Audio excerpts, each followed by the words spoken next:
guys, welcome back to my channel, and today we're going to be discussing Crowshine by Mr. Alan Baxter. Now, I did do a first impressions on this, and this was when I was like 70 pages in, but now that I've finished the 289 page book, I have thoughts, I have feelings, and I have just major props to Alan for doing this.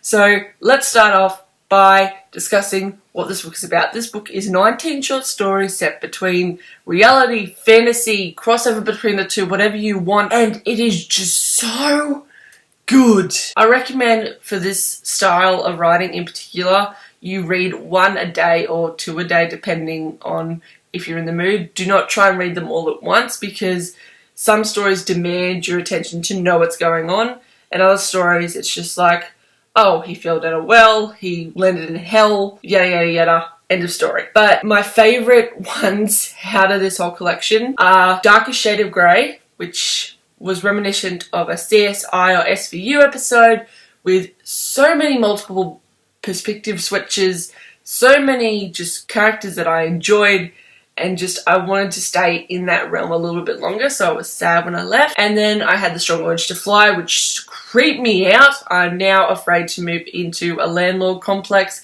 for fear that I will turn into a cat if I try to leave, and I don't want that, so thank you very much, Alan, for giving me that nightmare. And the Old Magic, which, oh my god, I loved the Old Magic. Like, it was my favourite story out of the bunch because it just was reminiscent of characters that I love that are old, but they don't look old, and they're not cold-hearted. They just have a lot of loss in life, and like she carries a suitcase with all the people that she treasures who are either dead or she's had to go away from, and she's like sitting at this grave remembering her old love, and she's sipping bourbon and chocolate, and it was fantastic. Like, I loved that story so much. And then we had The Darkness in Clara, which was also really good. It was reminiscent of like an old country town where the woman finds a new life in the city and then she commits suicide, and then it's just her lover going back to the town where she was raised in and finding out stuff about Clara that necessarily Clara hid from her lover, and it was just like the best. Like, I loved it so much.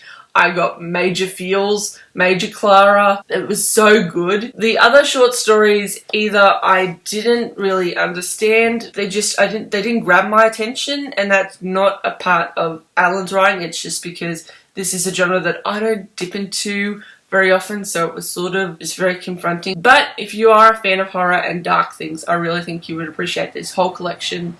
But overall, I gave this a 4.7 out of 5 because it's just a personal preference thing, and a lot of the characters I didn't connect to, so I didn't get the full enjoyment of the story. But Alan did a fantastic job on this. I am so happy that I read it, and like, there was this one quote in here that I really, really loved, and it was, let me just find it because I got it tabbed in my book because, you know, I'm one of those people now. Dreams, reality, like good and bad, it's all shades of grey. I don't know why this quote is marked, but I remember reading it and something just clicked inside my head like, thank you! Because for some time it's like you either love or hate. You either don't like it or like it. There's no in between. There's no grey area. And I'm just like, thank you for giving me a quote, because I'm so much in the grey area when it comes to books and just general life solutions where I don't support it nor do I hate it. I'm just in the middle. Thank you for this quote.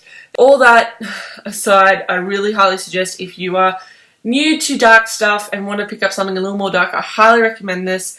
And if you're a real fan of horror like Stephen King, give this a read. You might find something interesting.